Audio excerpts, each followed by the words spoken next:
안녕하세요. 문현진의 역발상 투자 오신 분들 환영합니다. 오늘도 도움되신다면 좋아요와 구독 그리고 알람 설정까지 반드시 부탁드리고요. 이번 주 강연회부터 안내를 해드리도록 하겠습니다. 이번 주는 제가 토요일에 강남에서 여러분들 만날 준비되어 있으니까요. 많이들 와주시길 바라겠습니다. 비가 오다 보니까 비 오는데도 불구하고 뚫고 오신 분들을 위해서 제가 알차게 강연을 준비하도록 하겠습니다. 많이들 오셔가지고 헛된 시간 보내지 않도록 제가 열심히 준비할 테니까 시간 내서 꼭 와주시길 바라겠습니다. 자, 일단 오늘 시장 체크를 한번 해보도록 합시다. 시장이 오늘 좀 특이했습니다. 뭐냐라고 하면요, 오전장까지는 이렇게 굉장히 강한 흐름을 보여줬죠. 이렇게 위쪽으로 빵 치고 올라가는 그림이었는데요, 오후장 들어서면서 음봉으로 전환되면서 밑으로 밀리는 그림으로 진행이 된 것 같습니다. 코스피가 밑으로 쭉 빠졌다라고 보시면 되고요. 장중 9,300포인트를 돌파했다라는 뉴스가 나오고 난 다음에 얼마 안 돼서 밀렸다 보니까 아무래도 시장 입장에서는 조금 왜 이러나, 시장에 문제 있는 거 아니냐라는 그런 의심들을 해볼 수 있는 것 같아요. 근데 사실 이제 이 코스피가 10,000포인트를 코앞에 두고 있거든요. 이제 9,000포인트부터 약 한 11%만 올라가게 되면 10,000포인트다 보니까 10,000포인트 달성이라고 하는 그 이제 기록을 위해서 지수가 올라갈 가능성이 상당히 높아 보입니다. 그렇기 때문에 10,000포인트를 달성하러 갈 거다라고 생각이 드는데요. 근데 이제 거기에 속으면 안 되는 게 뭐냐면, 이제 대부분의 사람들이 들고 있는 건 중소형주란 말이죠. 그러다 보니까 이 소형주 차트, 소형주 코스피에서도 소형주 차트를 우리가 봐야 될 것 같은데, 소형주는 보시다시피 쌍바닥을 만들고 있고 밑으로 쭉 내려가고 있는 모습이 목요일부터 진행이 되고 있습니다. 그러니까 상향하고 있다라는 느낌보다는 4월 30일부터 쭉 빠져서 반등 나왔다가 빠지고 있는 모습이고요.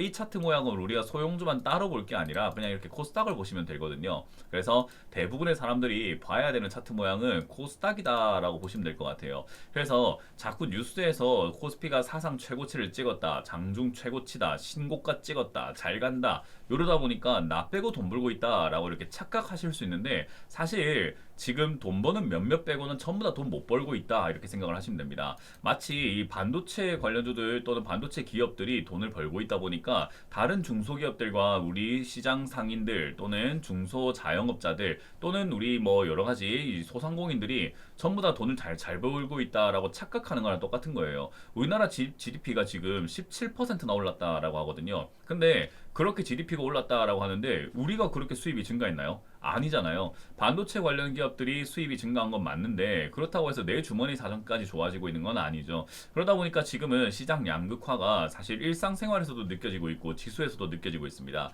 그러니 우리가 겉으로 보이는 뉴스에 너무 현혹될 것이 아니라 실제 봐야 되는 차트를 봐야 되지 않을까 생각이 듭니다. 그래서 저는 많은 사람들이 지금 코스피에 열광하면서 코스피가 9,000을 찍었다라고 하고 있는 과정이지만요, 저는 아니다, 우리가 지금 속해 있는 시장을 코스닥이다라고 말씀드리고 싶어요. 마치 이재용 회장이 돈을 많이 벌었다고 해서 우리가 부러워할 필요도 없고, 그걸 우리 세상이랑 비교해서 잣대를 댈 필요가 전혀 없거든요. 이재용 회장님이야 돈 많이 벌겠죠. 근데 나랑 무슨 상관입니까? 그러니 우리가 봐야 되는 지표는 현실적인 지표, 코스닥 지표를 봐야 된다라는 거고요.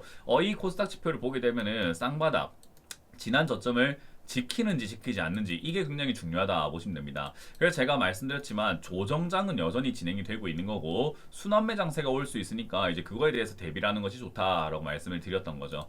일단 삼성전자와 SK하이닉스가 어쨌든 더 치고 가는 그림을 선택을 했기 때문에 순환매 장세가 조금은 더 느려질 수는 있겠습니다. 상승하는 종목의 개수가 116개, 하락하는 게 1,500개, 코스피에서도 49개만 상승하고 860개가 떨어지고 있는 것처럼 빠지는 종목 개수가 훨씬 더 많은 모습이고요. 코스피에서도 삼성전자, SK하이닉스만 올라갈 뿐이지 나머지 종목은 조금 힘들 수 있는 상황이다 보니까 조정은 조금 더 길어질 수 있겠구나. 그러니까 이 코스피를 보면서 조정 없이 상향하고 있다라고 생각하신다면 큰 코 다칩니다. 다시 말하지만 우리가 봐야 되는 차트는 소형주입니다. 그렇기 때문에 이렇게 밑으로 빠졌다가 내려가가지고 빌빌거리고 있다, 이렇게 생각하시면 되고요. 지수 조정은 사실 충분히 들어갈 만큼 들어갔습니다. 이게 25% 정도 조정이 들어갔는데요.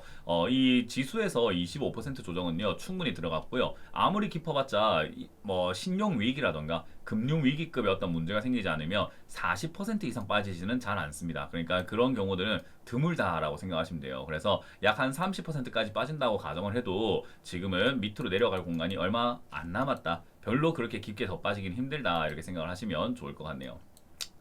자, 어쨌든 이런 상황이다 보니까 이제 내가 소외당하고 있다라고 생각하시는 분들이 있을 것 같은데요. 소외당하고 있는 거 아닙니다. 자연스럽게 여러분들의 입장과 여러분들 자리에서 여러분들이 겪어야 되는 여러분들의 소중한 경험을 하고 계시는 거다라고 생각하시면 되고, 그 경험은 누구나 하고 있는 경험이다라고 이해하시면 됩니다. 그렇다고 해서 여러분들이 지금 이렇게 뭐 지금 최근에 상한가가 들어와 있는 또는 급등 나오고 있는, 우리가 흔히 평소에는 외면하고 있는 잡주들을 우리가 매수할 수는 없는 거 아니겠습니까? 그러다 보니까 이런 기업들 우리가 따라 붙거나 뭐 매매하거나 하실 필요까지는 없다 보니까 지금 우리가 무리해서 매매를 좀 적극적으로 해야 되겠다라고 생각하실 필요는 없고요.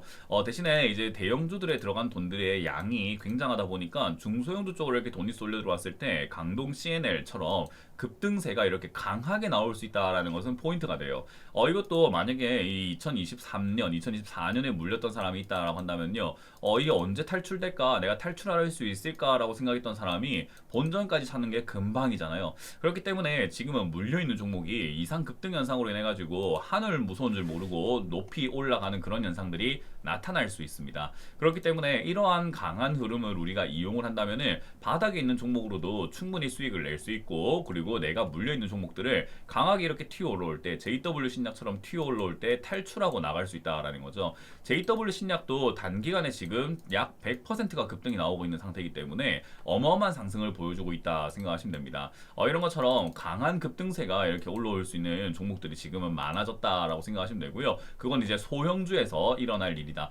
마치 지금 이 눈에 보이는 지오 엘리먼트라는 종목도 별로 안 올라간 것처럼 보이지만은 이것도 고가 대비 저점 대비해서 고가를 딱 따진다면은 75%나 올라간 종목이에요. 그러니까 단순히 그냥 조금 올라가고 마는 그런 종목들이 아니다라는 겁니다. 이러한 상승의 힘이 저는 더 크게 일어날 수 있다라고 생각이 들고요. 지금 이제 아까 말했던 삼성전자, SK하이닉스가 더 간다고 했을 때, 코스피가 10,000포인트를 정말 달성했다라고 했을 때, 달성하고 나면 이제 뭐 하냐라는 거예요. 다음이 없다라는 거죠. 그러니까 이제는 중소형주 장세로 돈이 돌아가게 될 가능성이 높고, 이쪽에 돈 들어와 있는 것들이 빠져나오게 된다면은 아무래도 이제 축제 때문에 어떤 축제에 어떤 뭐 100만 명이 사람들이 모여 있다라고 가정을 했을 때, 100만 명이 모였는데 그 사람들이 조금만 나와서 집 앞에 있는 국수집, 우리가 조금 조그마한 국수집에 사람들이 조금만 나와서 국수 먹으러 가도 사람이 미어 터지는 결과가 나오게 된다라는 거죠. 그래서 대형주에 들어간 이 자금들이 소형주 또는 코스닥으로 몰려 들어가게 된다면은 지금 이 코스피에 나온 과열 현상처럼 코스닥에도 과열 현상이 나올 수 있다라고 저는 분석을 해볼 수 있을 것 같습니다. 물론 제 예측이 무조건 다 맞을 수는 없겠지만 가능성을 보는 거잖아요. 그렇기 때문에 가능성은 충분하다라고 생각이 드니까 그 점 참고해서 우리는 조금은 딜레이가 될 수 있지만 중소형주 장세를 조금 노려보는 것이 좋겠다. 대형주 장세를 따라가면서 매매하는 것보다는 중소형주 장세를 매매하는 게 훨씬 낫지 않을까 싶어요. 오늘도 삼성전자, SK하이닉스를 따라붙은 분들이 분명히 있을 거란 말이에요. 포모 현상을 더 이상 참지 못해가지고 LI 모르겠다 하고 들어가신 분들이 있을 텐데, 들어가자마자 이런 결과가 나오게 된다면 사실 다른 종목으로 물렸을 때보다 충격이 더 클 수밖에 없고 대응이 어려울 수밖에 없습니다. 중소형주야 밑으로 많이 빠져 있으니까, 예를 들어서 카카오와 같은 이런 기업들은 어차피 빠져 있기 때문에 더 빠져도 우리가 이미 젖은 몸이니까 물에 좀 더 젖는다고 해서 충격은 없는데, 마른 하늘의 날벼락 같은 느낌이 여기는 든단 말이죠. 그래서 충격적인 내용들, 그냥 충격적인 어떤 멘탈에 충격이 생길 수밖에 없다 보시면 되고요. 이런 걸 이겨내기가 사실 좀 어려운 자리입니다. 그래서 초보자들은 고가 매매를 하지 않는 게 좋다라고 말씀을 드리죠. 그래서 저는 개인적으로 코스닥 차트를 우리가 좀 참고하면서 보는 것이 좋다 설명해드리고 싶고, 코스피에 현혹당하지 말라라는 이야기를 드려보도록 하겠습니다. 자, 이렇게 오늘 마무리 지어보도록 하고요. 이렇게 힘들 때 강연에 오시면 제가 멘탈도 잡아드릴 거고, 여러분들이 어떤 식으로 투자하는 게 좋을지에 대한 투자에 대한 제가 전략들도 많이 짜드릴 거니까 오셔가지고 같이 소중한 시간 보내주셨으면 좋겠습니다. 토요일 내일 오후 1시에 강남에서 준비했으니까요. 많이들 와주시길 바라겠습니다. 자, 여기까지만 진행하고 물러서도록 하겠습니다. 지금까지 문현지 멘토였습니다. 고맙습니다.